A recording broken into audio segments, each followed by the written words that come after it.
बिस्मिल्लाहिर्रहमानिर्रहीम। अस्सलाम वालेकुम। वेलकम टू देसी कुकिंग सीक्रेट यूके।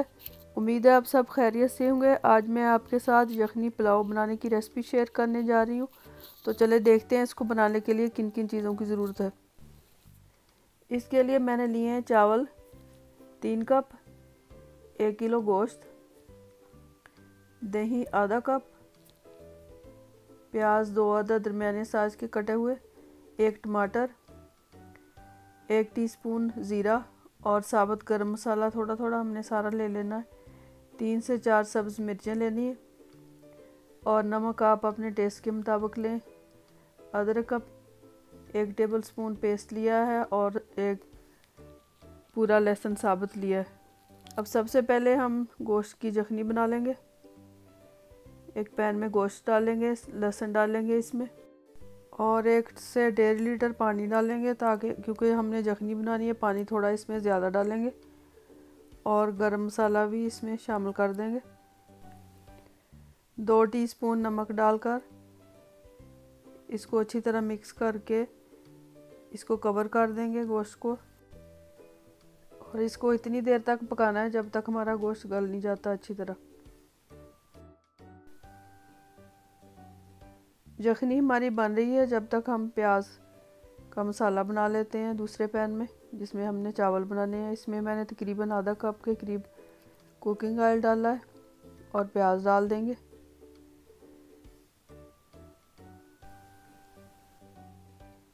प्याज को हमने गोल्डन ब्राउन कर लेना है ताकि चावलों का हमारा अच्छा सा कलर आए।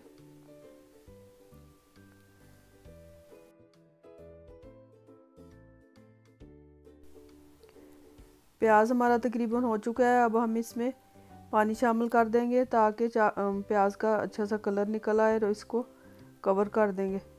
प्याज को थोड़ी देर तक पकाएंगे।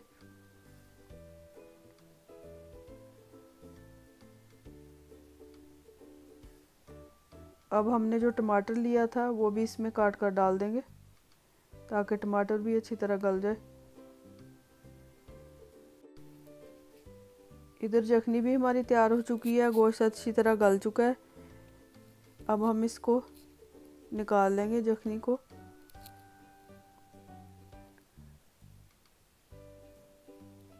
यखनी को हम छाननी से इस तरह छान लेंगे और जो हमने इसमें गरम साबुत मसाला डाला था वो इसमें से निकाल लेंगे।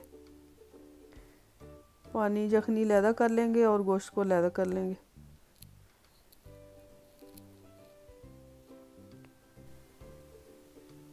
जो साबुत गरम मसाला हमने डाला था वो इसमें से इस तरह निकाल लेंगे। प्याज और टमाटर हमारे अच्छी तरह गल चुके हैं, इनका मसाला अच्छी तरह तैयार हो चुका है। अब हम इसमें अदरक का पेस्ट डाल देंगे। अदरक का पेस्ट डालकर इसको थोड़ी देर के लिए भूनेंगे।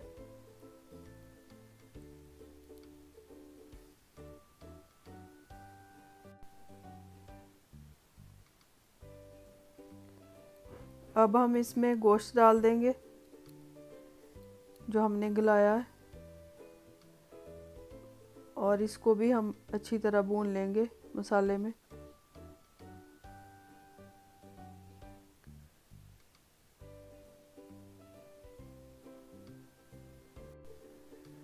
अब हमने जो दही लिया था इसको अच्छी तरह फेंट लेंगे और फेंट कर इसमें शामिल कर देंगे।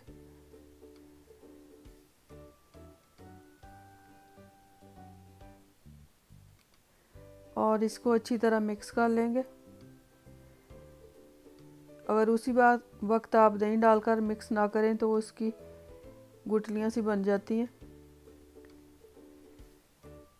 अब हम दही डालकर भी इसको थोड़ी देर के लिए भूनेंगे ताकि अच्छी तरह भुन जाए।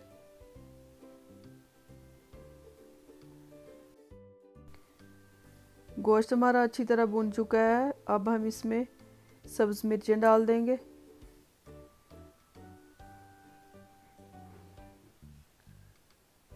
और ज़ीरा और तेज़पत्ता।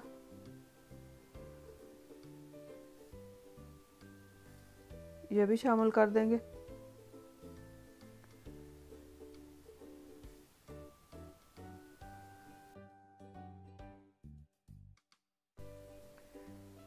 सारे मसाले डालकर हमने गोश्त को अच्छी तरह भून लिया है। देखिए इसने तेल छोड़ दिया है।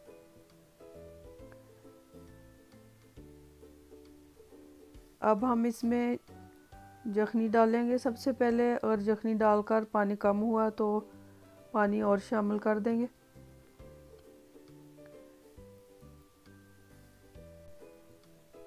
चावलों के मैंने 3 कप लिए थे। चावल मैंने पहले से भिगोए हुए हैं तो थोड़ा सा मैं कम डालूंगी पानी, 1 कप कम डालूंगी।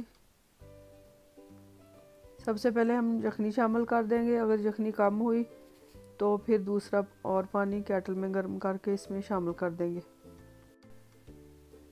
5 कप पानी के मैं इसमें डाल रही हूँ।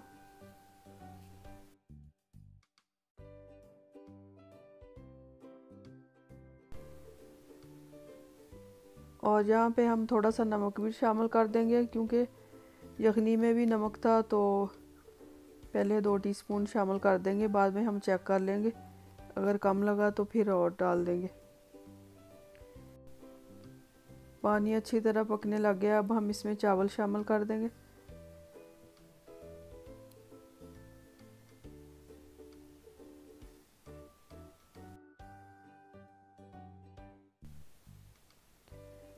चावल सारे डालकर हम इस पर लिड लगा देंगे।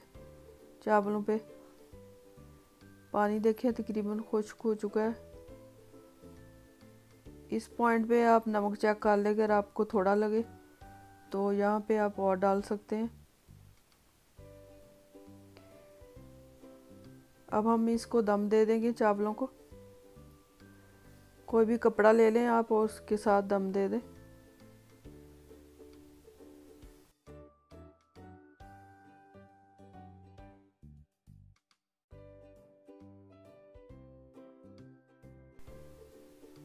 मैं तवे पर रखकर इस तरह दम दे रही हूँ। इस तरह चावल नीचे भी नहीं लगते और अच्छी तरह चावलों को दम भी आ जाता है। अब हम 10 से 15 मिनट के लिए चावलों को दम देंगे। अब तकरीबन 15 मिनट हो चुके हैं। अब हम चेक करेंगे चावल हमारे अच्छी तरह गले हैं कि नहीं। ये देखिए चावल हमारे तैयार हो चुके हैं, बहुत ही मज़े के बने हैं। इनको डिश आउट करेंगे। अब यखनी पुलाव हमारा तैयार हो चुका है। मैं इसको रायते और सैलड के साथ सर्व कर रही हूँ। इसकी रेसिपी ज़रूर ट्राई कीजिएगा, इंशाल्लाह ताला आपको पसंद आएगी। इसी तरह की मज़ीद नई रेसिपीज़ के लिए, नई वीडियोस के लिए मेरा चैनल ज़रूर सब्सक्राइब करें, लाइक और शेयर करें। इसकी रेसिपी ज़रूर ट्राई कीजिएगा। अगर आपको पसंद आए तो फैमिली फ्रेंड्स के साथ लाइक और शेयर करें। Thank you for watching. तो फिर मिलते हैं इंशाल्लाह ताला एक नई वीडियो के साथ। तब तक आप सब लोग अपना ख्याल रखें। खुदा हाफिज़।